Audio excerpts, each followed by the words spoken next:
Hey guys, how's it going? Back 40 Outdoors here, and today I'm going to be telling you guys the story of a buck that we call Towers.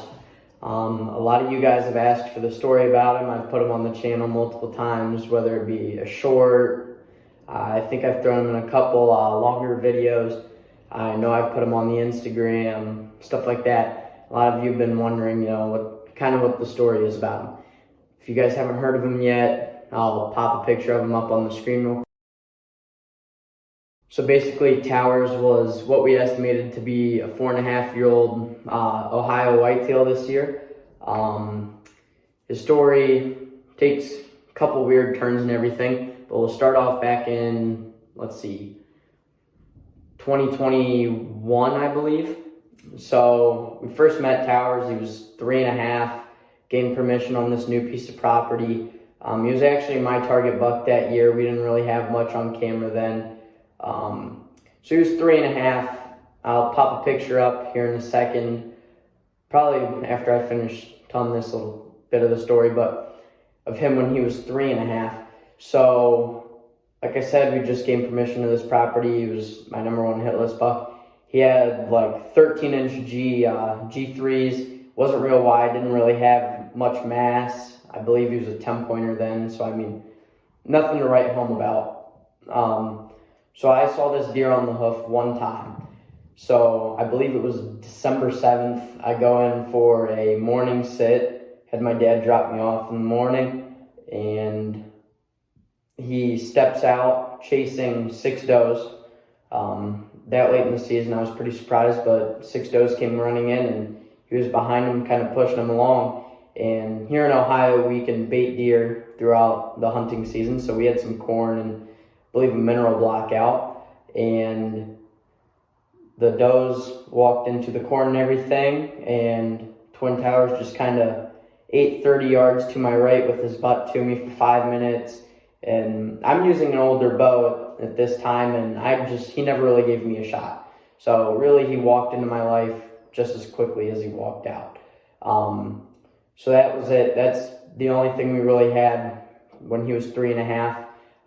In January of that year, actually, he snapped his long G3 off on his right side, I believe, and also broke his G2 on his right side. So at that point in time in the year, he wasn't really a shooter. We figured, well, this could be a good thing. We'll wait and see what he blows into next year. So fast forward to when we think he's probably about 5.5. He shows up in the summertime, and I kind of thought it was him, but we weren't really sure because he grew a split on his G3 on the right side where he broke his G3 off the year before. He now had two 8-9-inch, a G3, and I guess you could call it a G4, but they both almost came off the same base, and we kind of figured it was him. We got this picture, I think July 10th, if I remember right, of him in velvet. Didn't get another summer picture of him. So the fall rolls around, nothing. We didn't get a single picture of him until Christmas. December 25th at like 2:35 in the morning, he showed up. So we wake up at like 7:30 Christmas morning. We have cell cams, check the cell camera app. Sure enough, there he is. A couple hours later, we're eating breakfast and showed back up daylight. And this is kind of what he did the year before. He didn't really show up till late season consistently. So my dad was going to go in and he was going to hunt him probably early January. Well, we kind of got sidetracked and didn't really go in after him or anything, and our cell camera died. So we went out to get the camera, the SD card and everything one time, and here to find out our cell cameras are junk. So we used the Muddy Morph cell cameras. I mean, it just wasn't sending the pictures to the app. So we didn't really know when the deer was in there and when he wasn't. So we didn't really know when to hunt him. Well, we checked the SD card and he was in there like 5 or 6 times and daylighted 2 or 3 more times. So obviously, as you can tell, we were probably frustrated. So we actually got a Guard Pro camera, which has been amazing for us so far. So we got the Guard Pro camera. We put it out, and sure enough, he daylighted 2 or 3 days later.